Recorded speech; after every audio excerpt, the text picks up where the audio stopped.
क्या होगा अगर द्रौपदी ने कोई अलग रास्ता चुन लिया होता। महाभारत की एक वैकल्पिक नज़रिया। क्या महाभारत का सबसे भयानक युद्ध, जो प्राचीन इतिहास की सबसे बड़ी तबाही था, सिर्फ एक औरत की एक फैसले से टाला जा सकता था? हम यहाँ कृष्ण की दिव्य योजना की बात नहीं कर रहे हैं, बल्कि द्रौपदी के उस महत्वपूर्ण फैसले की, जो लगता है कि भाग्य से तय था, लेकिन उसमें अनदेखे मोड़ थे। क्या होगा अगर वह अलग चुनती और इससे धर्म की पूरी बुनियाद हिल जाती और भाग्य खुद बदल जाता? कल्पना कीजिए एक ऐसी दुनिया जहां कुरुक्षेत्र का युद्ध कभी होता ही नहीं, कोई भयंकर नुकसान नहीं होता, कोई टूटे हुए राज्य नहीं होते, कोई युग बदलने वाली घटना नहीं होती। यह कोई काल्पनिक कहानी नहीं, बल्कि महाभारत की एक अनकही गहराई है, जहां अग्नि जैसी तेजस्वी रानी द्रौपदी के हाथों में भाग्य की डोर है। आइए हम उन खास पलों को खोजें जहां उसका अलग फैसला पूरे महाकाव्य को नए सिरे से लिख सकता था और दिखा सकता था कि इंसानी फैसले दिव्य हस्तक्षेप से भी ज़्यादा ताकतवर हो सकते हैं। द्रौपदी, पीड़ित रानी और बदलाव की वजह। लेकिन क्या होगा अगर उसके सबसे महत्वपूर्ण पल पहले से तय नहीं थे, बल्कि फैसलों की एक श्रृंखला थी, जो अगर बदल जाती तो शांति की जगह अराजकता नहीं आती? यह किसी को दोष देने की बात नहीं, बल्कि दिव्य कथा में इंसानी आज़ादी की गहरी विरोधाभासी स्थिति को समझने की है। हम एक वैकल्पिक महाभारत को खोलते हैं, जहां एक औरत के फैसलों से सबसे बड़ा संकट टल सकता था और धर्म को नए अर्थ मिल सकते थे। अब चलिए उस मोड़ पर जहां द्रौपदी की जिंदगी की शुरुआत होती है, कन्या के रूप में उसका चुनाव। क्या होगा अगर एक ही फैसला सबसे बड़े महाकाव्य को बदल देता? स्वयंवर में द्रौपदी के पास अर्जुन के अलावा और भी विकल्प थे।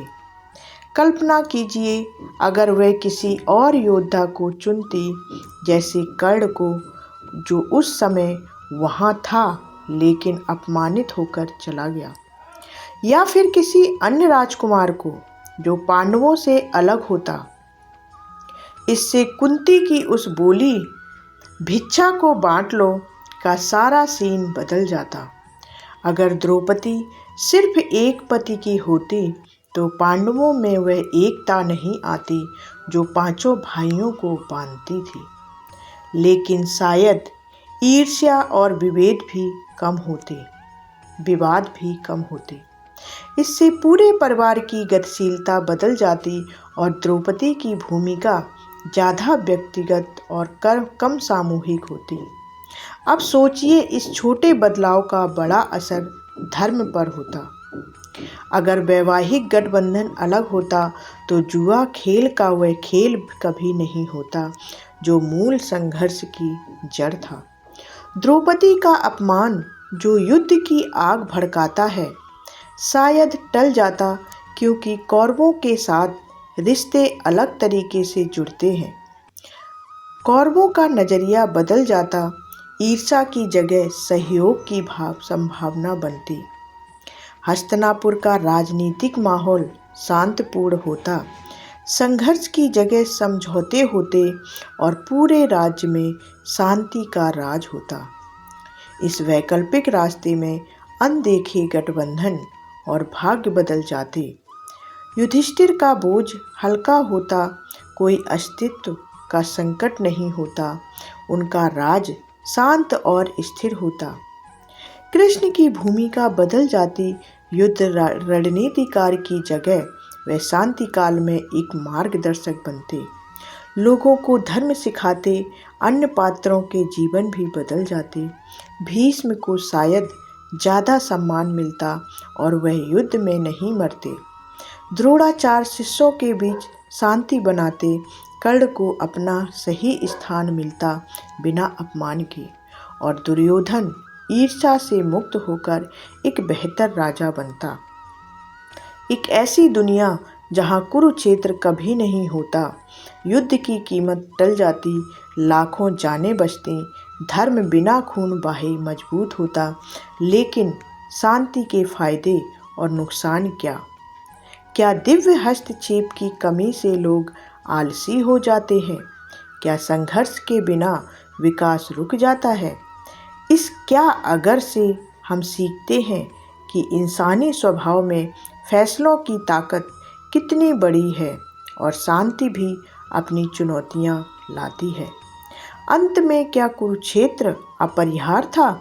हम सोचते हैं कि कॉस्मिक डिजाइन और आज़ादी के बीच क्या रिश्ता है। द्रौपदी की आज़ादी हमेशा बदलाव की वजह बनी, चाहे कोई भी रास्ता हो। यह सोच हमें याद दिलाती है कि फैसलों की ताकत महाकाव्य और व्यक्तिगत जीवन दोनों को आकार देती है। तो इस वैकल्पिक महाभारत से हम समझते हैं कि एक छोटा सा चुनाव कितना बड़ा बदलाव ला सकता है और हमें अपनी ज़िंदगी में सावधानी से चुनने की प्रेरणा देता है।